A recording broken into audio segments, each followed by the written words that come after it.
So when we were making the coffee pot video and you fed me some of your delicious coffee, I noticed that there was some kind of oily residue-y stuff going on in there. And you were talking about how you did the baking soda and that didn't work. Well, I mean, I feel like I'm kind of scarred from doing that, so I haven't cleaned this bad boy since, ever. The baking soda incident. Yeah, right. Yeah. Let's fix it.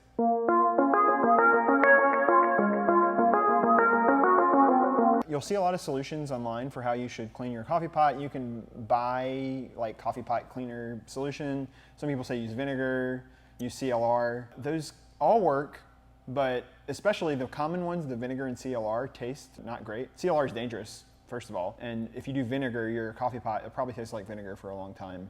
A good alternative that's acidic is lemon juice. So this is lemon juice concentrate. We got a big old bottle over at the grocery store. It's not hard to find. This has already been filtered. You do want to filter it. So if you're doing this at home, make sure that you do that. Okay. Because you don't want any like pulp or anything left over accidentally in the manufacturing process to get boiled around in your coffee pot brewer. Yeah, we have 1 part lemon juice. It's about 16 ounces. So if you want to top off the other glass, Kevin, with about the same amount of water, you're going to want 1 part, 1 to 1.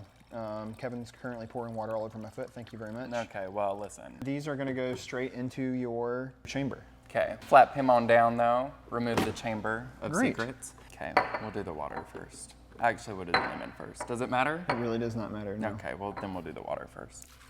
When life gives you coffee, make lemonade.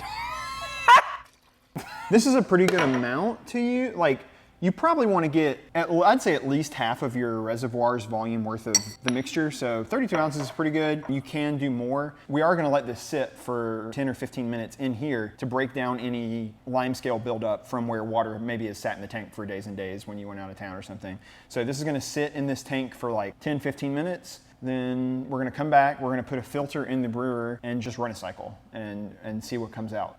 Tune back in for that. Yeah, I feel like Vienna from Wheel of Fortune. That's not her name, but that's fine. What's her name? Vienna is in Austria. Vanna is in Wheel of Fortune. Oh, well, that's what I feel like. Great. Okay. Well, Vienna, put that back in. All right. And now we're going to spin. We're not. Oh. 10 or 15 minutes. Okay. Great. So it's been 15 minutes. That was quick. It was quick. Time flies when you're having fun. It's so much fun. Can you put a filter in your thingamajigger? Absolutely. You can see up here on the spray head where there's a bunch of oils, and the steam from the lemon and the water should rise up to hit that while it's brewing and help break some of that down as well. Yes. I will say if you have a Keurig, this will still work. Don't sue us. It should probably work. I was gonna say with the Keurig, you will have to get in there and like, you'll be fiddling with like the brew chamber and whatnot. You'll have a pod.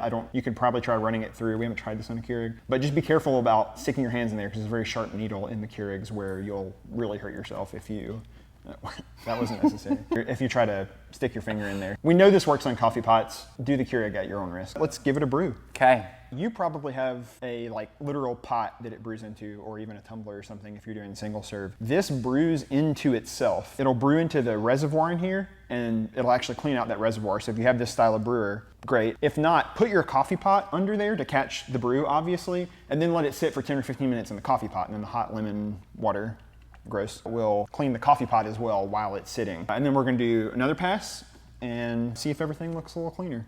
And, you know, if you do not want to waste juices that come out, you could always make yourself a hot toddy by using warm lemon juice and whiskey. That sounds disgusting. And lime scale. And yeah, wow, that sounds awful. Yeah, it's taking its time. It's because it likes to extract every note for the most brilliant coffee drinkers. Shut up. Okay. After this is all said and done, you're also going to want to break down all the components that you can. Soak it just in soapy warm water for 30 minutes. Did they have any other colors than black? I believe this color comes in an off-white, a red, and a sparkling royal blue. Actually, I'm full of it. I think they only have black. No, that's boring. Okay. Hurry. Oh, it's fumey. Smell like lemons? Yeah, I think it's done. Well, drain us some cleaning liquid then. Okay. Ew. Oh, that's nice and brown. This is after like a night in Vegas. That is disgusting.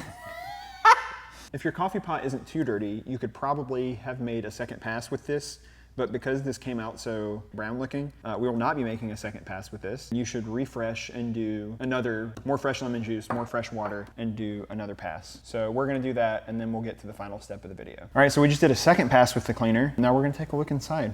Not a lot in the basket. Unless you had a lot of scale in your tank, you shouldn't expect to see a lot in the filter. If you did have a very scaly tank, you might see some white residue in there and whatnot. In the equivalent of your coffee pot, which is this reservoir here, we can definitely see how there's been a bunch of like stuff broken up, and it looks a lot cleaner now. It does. After you've done your however many passes make you feel like it's clean, what we're gonna do is not do that. Oh. We're going to do an equal amount of fresh water back into the tank, one more filter, one more cycle to get the taste out. It doesn't taste bad. It's just there will be some residue, and you don't want your next pot of coffee tasting like lemon juice. Definitely after one pass of some fresh water, the taste will be barely noticeable, if at all. And even if there is, citrus is a common flavor in coffee. So maybe it'll be on that next pot of coffee, you'll get a little kick. Yeah, and some vitamin C. Oh yeah. Yeah. Oh, I'm pouring water everywhere. I know it leaks. So we'll do a couple glasses. One. From Sesame Street. Oh. The account. I didn't really watch that as a kid. I did have a Big Bird lamp though, because that's important. New filter. That is trash. One more cycle and we should be nice and clean. BRB. What's the trash guy's name on Sesame Street? Oscar. Oscar. Because that's what I call my garbage disposal at home. Take a sip. While we're waiting for this last cycle to run, fun fact, cold brew lemonade is like a big new trend in coffee shops around the country. Is this done yet? Yeah, it's gonna be real clean. You were drinking that whenever you brewed coffee, you just didn't realize it. The brown part. Yeah, well, coffee is brown. Brown water. We used to have clients that would call and say, hey, you guys, your coffee machines, it's making brown water. And like, I think I knew what they meant, but like, that's kind of what coffee is. Yeah, Chad was like, he hung up the phone and he goes, literally what coffee is. That's why the customer service call is filtered through me and Ashley before it reached him. Yeah, it was not great. Okay, it's so done. Why is it still yellow? Lemon residue. Oh. All right, well, as you can see, we did a pass. It got the last bit of residue out. That's still a little gross. We're not gonna show it on video, but we will do one more pass of some fresh water to really get everything out, since it looks like there's a little bit left behind, or maybe you can do it at home or something. But after you have done sufficient number of passes to make, the water looks clear coming out, you're good to go. I'd recommend doing this every 6 months or so, especially if you live in areas with really high TDS in your water, or you tend to have issues with scale building up in your shower, your pipes or something, or you're on well water, all the above. Maybe do it more frequently, every quarter, every 3 months. It's been great. I'm glad you know how to clean your coffee pot now. Same, and then we won't have a disaster. But don't you feel like this is what people who perform drug tests all day feel like? Looking at urine colored liquid? Yes. You're like, this is a meth head. Okay. Bye.